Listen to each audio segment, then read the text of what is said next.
सो hey guys, कैसे हो आप सभी लोग। Welcome back to my channel AG anime manga. तो गाइस, आज मैं एक्सप्लेन करने जा रहा हूँ बुक ऑफ एस्पर के एपिसोड नंबर 430 को, जो कि काफी ज्यादा अमेजिंग होने वाला है। इसलिए पहले ही वीडियो को लाइक शेयर कमेंट सब कुछ कर डालना। और बाकी जिन लोगों ने भी अभी तक इसके पिछले एपिसोड को नहीं देखा है, तो मैंने उस एपिसोड का लिंक इस वीडियो के नीचे डिस्क्रिप्शन में दे दिया। आप लोग जाकर के पहले उस एपिसोड को देख लीजिए। बाकी जिन लोगों ने ऑलरेडी देख रखा है, तो उनके लिए शुरू करते हैं हमारा आज का ये वाला एपिसोड। तो अब इस एपिसोड की स्टार्टिंग में हमें ज़ूफेन को दिखाया जाता है, जो कि हान से कहता है कि मैं ये सब कुछ बिल्कुल आसानी से करना चाहता हूँ, जिसमें कि मैं तुम लोगों से इस लड़की को बचाना चाहता हूँ और इस जड़ी बूटी को चाहता हूँ। तो अब अगर तुम लोगों ने बिल्कुल भी कोई गलत काम करने की हिम्मत की, तो मुझे डर है कि तुम लोग अपनी उस बात के ऊपर अफसोस भी नहीं कर पाओगे। तो अब इधर ज़ूफेन की ये बात सुनने के बाद हान भी हल्की से स्माइल करता है और हंसते हुए ज़ूफेन से कहता है कि क्या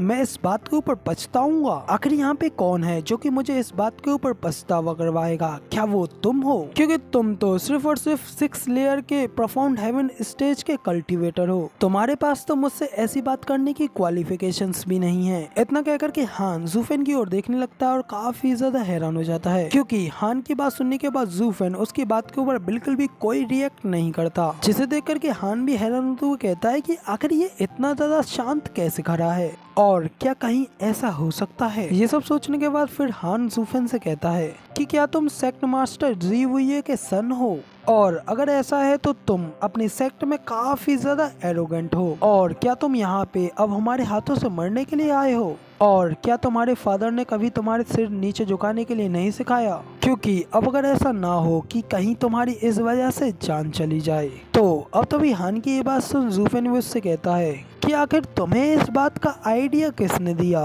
तो अब तो हान कहता है कि ये तुम्हारे पीछे जो 4 डीमंस हैं, वो रेडियन स्टेज की 6th लेयर पे हैं, जो कि या तो तुम्हारे सेक्ट के एल्डर्स हैं या फिर तुम्हारे एग्जीक्यूटिव्स, और उन्होंने किसी और दूसरे डिसाइपल के लिए कभी भी इतनी ज्यादा रेस्पेक्ट नहीं शो कराई है। तुमने तो यहाँ तक कि एक प्रोफाउंड हेवन स्टेज का डिसाइपल होते हुए भी इन डीमंस को डांट लगाई है और यहाँ तक कि थप्पड़ भी मारा है, मगर लेकिन फिर भी ये लोग तुम्हारे प्रति इसके लिए कोई भी गुस्सा नहीं दिखा रहे हैं। तो इस सब से तो ये सब बिल्कुल क्लियरली दिखाई पड़ता है कि तुम्हारी पोजीशन सेक्ट में इन लोगों से भी कहीं गुना ज्यादा ऊंची है, और एक प्रोफाउंड हेवन स्टेज का डिसाइपल रेडियन स्टेज एक्सपर्ट्स को इतनी बुरी तरीके से ट्रीट कर रहा है। तो इस सब की तो सिर्फ और सिर्फ एक ही पॉसिबिलिटी हो सकती है कि वो जरूरी उनके सेक्ट लीडर का बेटा होगा। तो अब इधर हान के मुंह से ये सारी बातें सुनने के बाद में फेरी सुई और उनके साथ के दोनों डिसाइपल्स भी काफी ज्यादा हैरान हो गए होते हैं कि क्या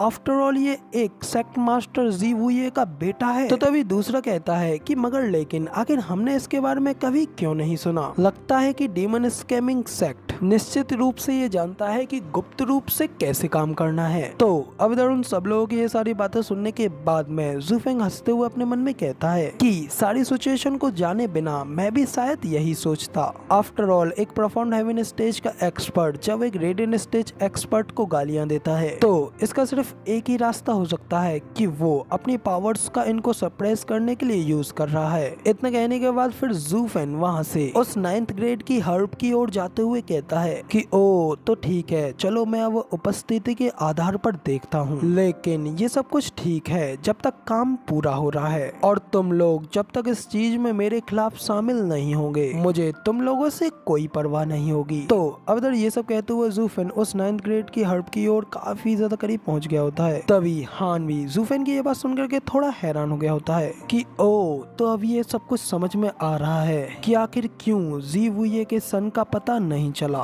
क्योंकि वो किसी भी लायक नहीं है एक डीमन कल्टीवेटर होने पर, और फिर भी उसकी पीठ पर कोई भी डेमोनिक बोन ना होने से वो सिर्फ और सिर्फ एक कचरा बन करके रह जाता है। इतना कहकर के हान अपने पीछे वाले साथी से कहता है कि मेरे दोस्त जाओ और उस लड़के को एक अच्छा लेसन सिखाओ। तो अब इधर हान की बात सुन करके वो लड़का भी बड़ी तेजी से वहाँ से गायब हो जाता है, जबकि ज़ूफेन अभी भी आगे की हो रही उस हर्ब की ओर चल रहा होता है। मगर तभी अचानक से वो लड़का बड़ी तेजी से जूफेन के सामने आ जाता है और हंसते हुए जूफेन से कहता है कि मूर्ख लड़के, यंग मास्टर की पोजीशन और उस लड़की को देखने से तुम्हें सिर्फ और सिर्फ एक ही चीज मिलेगी और वो है मौत। इतना कहकर के वो लड़का जूफेन के ऊपर पंच मारने के लिए अपने पंच को आगे बढ़ाने लगता है, मगर तभी वो अपने पंच को देख करके काफी ज्यादा हैरान हो गया होता है क्योंकि उसका पंच आगे की ओर नहीं बढ़ रहा होता है। इसलिए वो पीछे की ओर मुड़ करके अपने पंच की ओर देखता है जैसे कि रेड डीमन ने अपने हाथों से पकड़ करके रोक लिया होता है। और ये देख वो लड़का काफी ज्यादा हैरान हो गया होता है और चिल्लाते हुए कहता है कि क्या, आखिर तुम ये क्या कर रहे हो। मगर तभी बाकी के तीनों डीमंस भी आ जाते हैं और उस लड़के को चारों ओर से पकड़ लेते हैं और अपने साथ वहाँ से उसे आसमान में ले जाने लगते हैं। तभी ऊपर आसमान में हमें उस लड़के को दिखाया जाता है जिसकी आंखें चौड़ गई होती हैं और वो दर्द के मारे चीख रहा चिल्ला रहा होता है। और फिर तभी हमें जूफेन के पीछे उस लड़के के खून ही खून को दिखाया जाता है क्योंकि उन चारों डीमंस ने उस लड़के को बड़ी बुरी तरीके से मार डाला होता है, जबकि हमारा जूफेन बिना रोके आराम से आगे की ओर ही बढ़ रहा होता है। दूसरी ओर उस लड़के की ऐसी हालत को देख फेरिस सुई और उनके साथ के बाकी के डिसाइपल्स भी काफी ज्यादा हैरान हो गए होते हैं। और न सिर्फ वो लोग बल्कि हान और उसके साथ के डिसाइपल्स भी काफी ज्यादा शॉक हो गए होते हैं। तभी हान गुस्से में उस सारे नजारे को देखते हुए कहता है कि क्या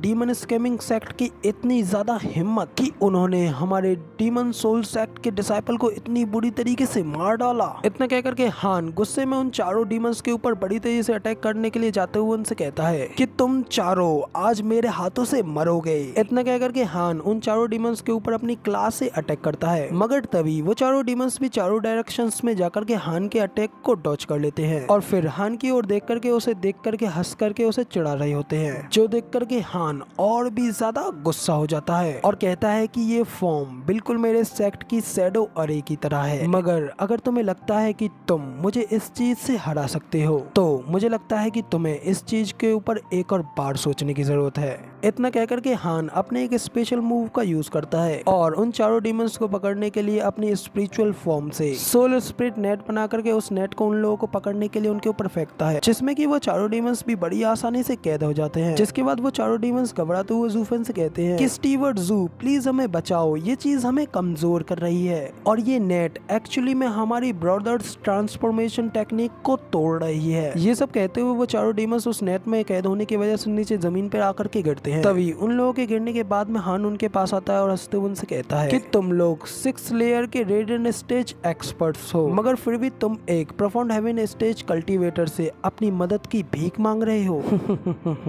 ये सचमुच बहुत ही ज्यादा रेडिकुलस है। तो अब तभी हान की ये बात सुनने के बाद में रेड डीमन उससे कहता है कि हंसो और हंसो, मगर ये याद रखना हमारे साथ खिलवाड़ करने का मतलब है स्टीवर्ट जू के साथ खिलवाड़ करना, और स्टीवर्ट जू के साथ खिलवाड़ करने का मतलब है तुम्हारे शरीर से तुम्हारा सिर अलग हट जाना। इतना कह करके वो चारों डीमंस भी जोर जोर से हंसने लगते हैं, जबकि उन लोगों की ये बात सुनने के बाद में हान भी काफी ज्यादा हैरान हो गया होता है। मगर तभी हमारा ये वाला एपिसोड यहीं पे कंप्लीट हो जाता है और अब इसके आगे की स्टोरी आप लोगों को इसके अगले एपिसोड में देखने को मिलेगी। फिलहाल वीडियो पसंद आई हो तो यार एक लाइक कर देना, साथ ही कमेंट करके जरूर बताना कि आपको हमारा ये वाला वीडियो का एक्सप्लेनेशन कैसा लगा, और आगे भी ऐसी अमेजिंग वीडियोस को देखने के लिए चैनल को सब्सक्राइब जरूर से कर देना। शुक्रिया।